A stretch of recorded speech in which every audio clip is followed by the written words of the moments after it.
Bonjour à tous et à toutes. J'espère que vous allez bien et en bonne santé. D'abord, permettez-moi de me présenter. Je m'appelle Youssef Ouhassan. Je suis doctorant en troisième année à la faculté des sciences de Kenitra, Université Ibn Tufayl. Avant de commencer, je tiens à vous remercier chaleureusement et tous ceux qui ont organisé cette conférence online. Aujourd'hui, je vais vous présenter notre travail intitulé Permittivité complexe de composite céramique à base d'alumine AL23 renforcée par les particules de FeSaL aux fréquences de la bande X, c'est-à-dire quand la fréquence varie de 8,2 GHz à 12,4 GHz.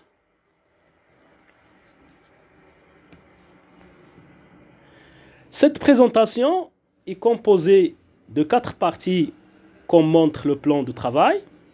D'abord, je vais introduire le sujet. Ensuite, je présenterai la méthodologie utilisée pour atteindre notre objectif.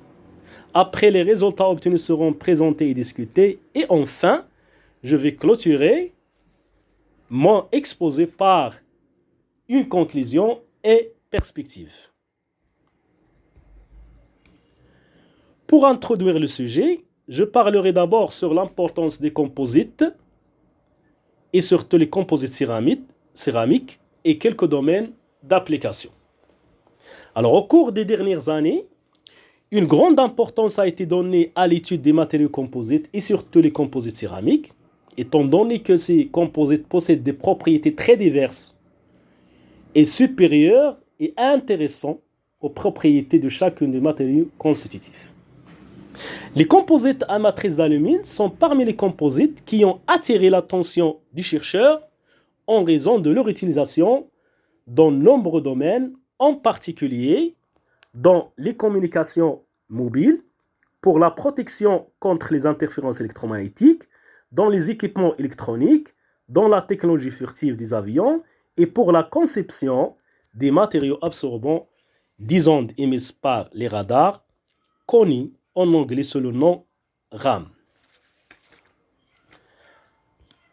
Récemment, la dispersion des particules de FeSiAl dans la matrice d'alumine Al2,3 permet d'obtenir un composite qui possède des propriétés diélectriques plus élevées et des propriétés d'absorption micro-ondes excellentes. Alors, pour obtenir le composite FeSiAl à base d'alumine Al3, il faut combiner les particules de FeSaL et la matrice d'alumine Al3. C'est-à-dire qu'il faut renforcer la matrice d'alumine par des particules de FeSaL. Le choix donc de ce matériau, c'est-à-dire le choix de matériaux FeSaL, les particules FeSaL, est dû à sa conductivité électrique élevée et sa permittivité élevée, ainsi que leur bonne stabilité à la température. Ces propriétés ont permis l'utilisation de ce matériau dans les composites céramiques pour améliorer ses propriétés d'absorption micro-ondes. Pour utiliser les composites dans les applications, il faut connaître la propriété électrique, c'est-à-dire la permittivité complexe, avec précision. Alors, la connaissance de cette propriété est exigée pour les applications et pour renforcer les matériaux dans les applications. Pour cela, l'objectif de notre travail est la détermination de la permittivité complexe de composites céramiques à base d'alumine renforcée par les particules de FeSaL. Cette étude est par simulation. Est faite dans la gamme de fréquences micro-ondes, c'est-à-dire quand la fréquence varie de 8,2 GHz à 12,4 GHz. Nous allons étudier 4 échantillons pour ce composite avec des concentrations en FeSaL qui varient de 0% à 15% en volume dans la matrice d'alumine, à savoir 0% 5%, 10% et 15%. L'effet de la fréquence sur cette propriété électrique seront discutés aussi. Pour atteindre notre objectif, cette deuxième partie présente la méthodologie utilisée dans notre travail. Alors, nous adoptons la méthode en transmission-réflexion en raison de sa caractérisation à large bande de fréquence. Cette technique est basée sur l'utilisation des guides d'onde rectangulaires et consiste à placer l'échantillon à caractériser à l'intérieur du guide d'onde rectangulaire et l'extraction des paramètres S11 de réflexion et le coefficient de transmission S21 par le logiciel de simulation électromagnétique. Après l'utilisation de l'algorithme de Nicholson, Ross et Ware à l'aide d'un programme sur MATLAB permet de remonter à la permittivité complexe du matériau étudié. L'algorithme de Nicholson, Ross et Ware est détaillé sur le slide qui suit. Comme vous voyez sur le slide, la première étape consiste à l'extraction des paramètres S11 et S21 par simulation du guide d'onde rectangulaire précédent à l'aide du logiciel de simulation. Après cette extraction, le logiciel MATLAB calcule premièrement le coefficient de réflexion gamma. Et si la condition, la valeur absolue de gamma est inférieure strictement à est vérifiée, il calcule les autres paramètres qui sont le coefficient de transmission T et 1 sur lambda au carré. Et enfin, la permittivité complexe est calculée par cette formule en partie réelle et partie imaginaire.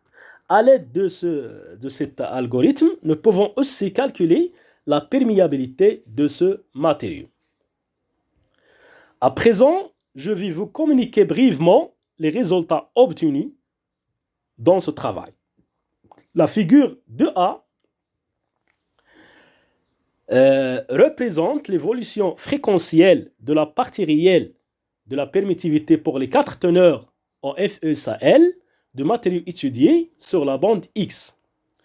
Cette figure montre d'une part que la teneur des inclusions a un impact important sur les valeurs de la partie réelle de la permittivité complexe, à savoir que le composite de grande teneur, c'est-à-dire le composite de 15%, possède une grande valeur de la partie réelle de la permittivité complexe.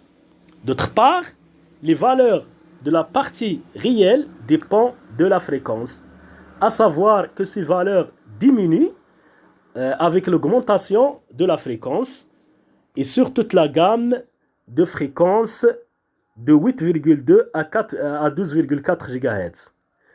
Cette augmentation, cette diminution de la propriété peut être expliquée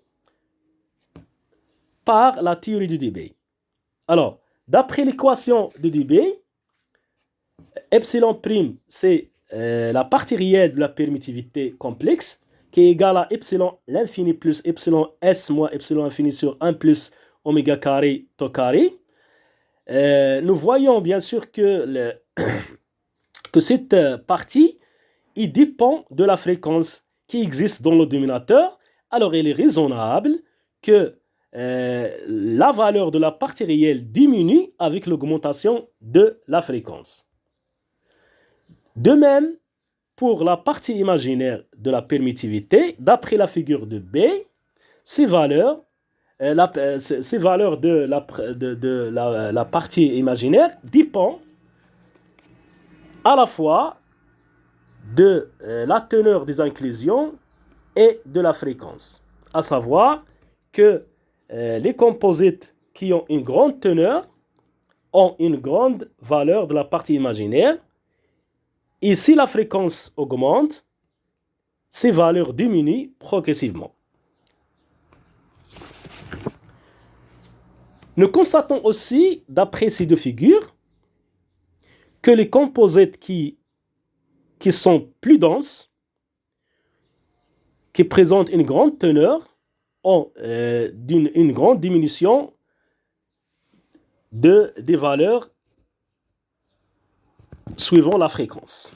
Donc avant de terminer, nous allons comparer l'effet de renforcement de composites à base d'alumine par des inclusions différentes.